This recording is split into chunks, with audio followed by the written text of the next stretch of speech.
Hello बच्चों, let's read the question. Here, statement 1 and statement 2 are given and we have given 4 options. First option is both statement 1 and statement 2 are correct. Second is both statement 1 and statement 2 are incorrect.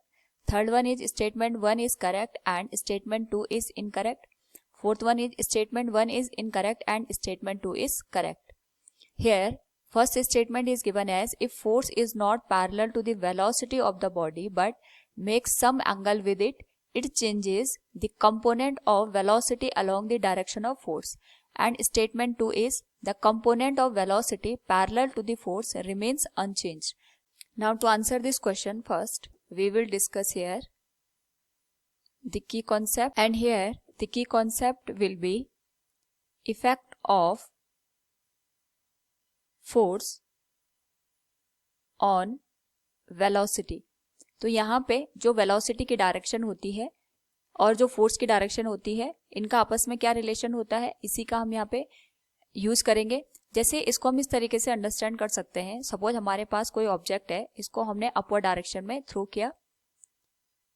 तो जैसे हम इसको upward direction में throw करते हैं, this is the velocity of the particle जो कि upward direction में मूव कर रहा है. और यहाँ पे जो ग्रेविटेशनल फोर्स है, ये ऑब्जेक्ट को डाउनवर्ड डायरेक्शन में अट्रैक्ट करने की कोशिश कर रहा है. तो यहाँ पे अगर हम ऑब्जर्व करें तो हमारे पास जो एक्सेलरेशन है ड्यू टू ग्रेविटी और जो हमारे पास यहाँ पे वेलोसिटी है, दोनों की डायरेक्शन एक दूसरे के जस्ट अपोजिट है. तो जब भी हमारे पास ऐसा कोई केस बनता है जहाँ पे फोर्स की डायरेक्शन, या हम कह सकते हैं कि फोर्स की वजह से ही एक्सेलरेशन प्रोड्यूस होता है, उसकी डायरेक्शन जस्ट अपोजिट होती है वेलोसिटी के, तो जो हम फोर्स अप्लाई करते हैं या जो एक्सेलरेशन होता है, उसकी वजह से जो ऑब्जेक्ट होता है इसकी वेलोसिटी हमेशा डिक्रीज करती है. यानी हम कह सकते हैं एक तरीके से जो फोर्स होता है ये यहाँ पे रिटार्डेशन का काम करता है. नाउ इसी को हम इस तरीके से भी समझ सकते हैं, जब हम किसी ऑब्जेक्ट को यहाँ पे फ्री फॉल कराते हैं तो फ्री फॉल की कंडीशन में जो ग्रेविटेशनल फोर्स है डाउनवर्ड डायरेक्शन में काम करता है और ऑब्जेक्ट के मोशन की डायरेक्शन भी यहाँ पे डाउनवर्ड ही होती है, यानी वेलोसिटी की डायरेक्शन भी डाउनवर्ड ही हमें देखने को मिलती है. इस केस में फोर्स की डायरेक्शन और वेलोसिटी की डायरेक्शन सेम है, तो यहाँ पे जो फोर्स काम करता है या जो एक्सेलरेशन काम करता है, ये वेलोसिटी को इंक्रीज करने का काम करता है. तो यहाँ पे हम कह सकते हैं अगर हमारे पास फोर्स की डायरेक्शन और वेलोसिटी की डायरेक्शन सेम है, उस पर्टिकुलर केस में फोर्स वेलोसिटी को इंक्रीज करने का काम करेगा, यानी हमारे पास जो फोर्स होगा ये एक्सेलरेशन प्रोवाइड करने का काम करेगा.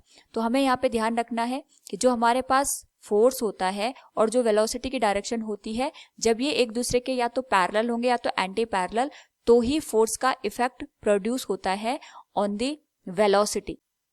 तो जो हमारे पास यहाँ पे फोर्स होता है इसकी वजह से ही यहाँ पे वेलोसिटी का मैग्नीट्यूड चेंज होता है.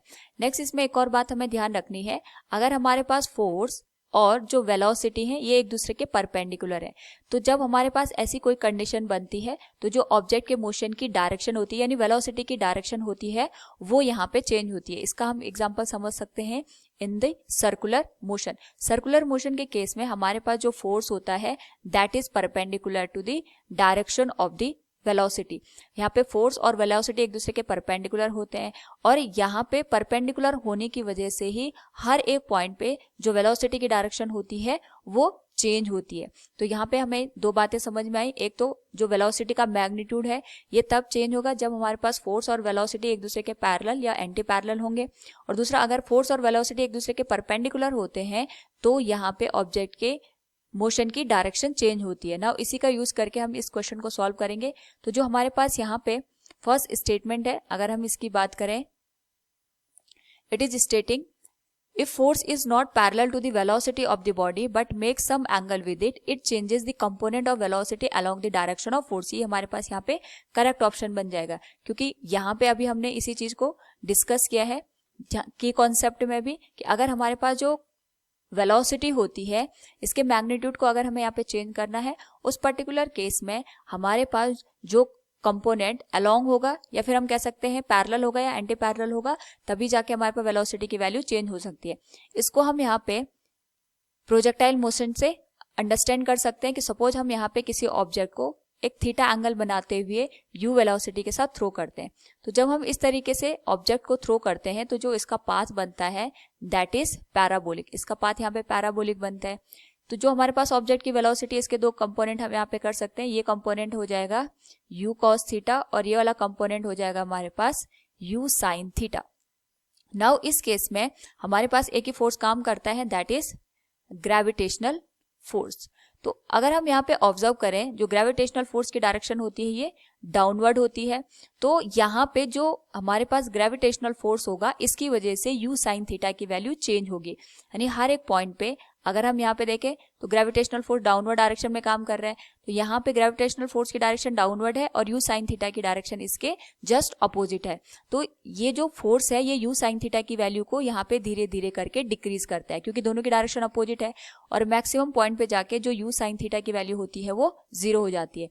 लेकिन इससे आगे अगर हम यहाँ पे ऑब्जर्व करें, ग्रेविटेशनल फोर्स की डायरेक्शन स्टिल डाउनवर्ड होगी, लेकिन ऑब्जेक्ट के मोशन की डायरेक्शन यहाँ पे डाउनवर्ड हो जाती है। यानी यहाँ पे जो वेलोसिटी होगी, इसके अगर हम दो कंपोनेंट करें तो ये component still u cos theta रहता है और ये वाला कंपोनेंट हमारे पास u डैश sin थीटा के बराबर हो जाता है। तो जब यहाँ पे हाईएस्ट जो डिस्टेंस होती है, हम कह सकते हैं हाईएस्ट जो पॉइंट होता है, उसके बाद जब पार्टिकल मूव करता है तो u sin थीटा की वैल्यू यहाँ पे धीरे धीरे करके डिक्रीज होती है, क्योंकि वेलोसिटी की डायरेक्शन और फोर्स की डायरेक्शन सेम हो जाती है।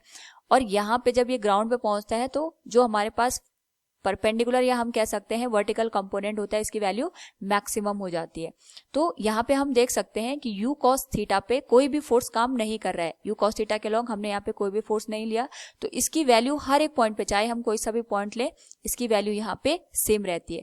तो वेलोसिटी का वही कंपोनेंट चेंज होगा जो कि यहाँ पे फोर्स की डायरेक्शन के अलोंग होगा। तो हमारे पास जो स्टेटमेंट फर्स्ट है, it is correct one. Second statement is the component of velocity parallel to the force remains unchanged. ये इनकरेक्ट हो जाएगा, ये इसी स्टेटमेंट का यहाँ पे रेसिप्रोकल है। अभी हमने यहाँ पे देखा भी कि जो कंपोनेंट यहाँ पे परपेंडिकुलर होता है u cos थीटा, उसमें यहाँ पे कोई भी चेंज नहीं आता है, लेकिन u sin थीटा की वैल्यू जो पैरेलल है, इसकी वैल्यू यहाँ पे कॉन्टिन्यूसली चेंज होती है। तो हम यहाँ पे कह सकते हैं कि हमारे पास जो कंपोनेंट यहाँ परपेंडिकुलर होता है उसकी वैल्यू चेंज नहीं होती है, लेकिन जो पैरेलल होता है उसकी वैल्यू में चेंज आता है। So from the given question we can say here statement 1 is correct but statement 2 is incorrect. Option third will be the correct one. Hope all you understood it. Thank you and best of luck.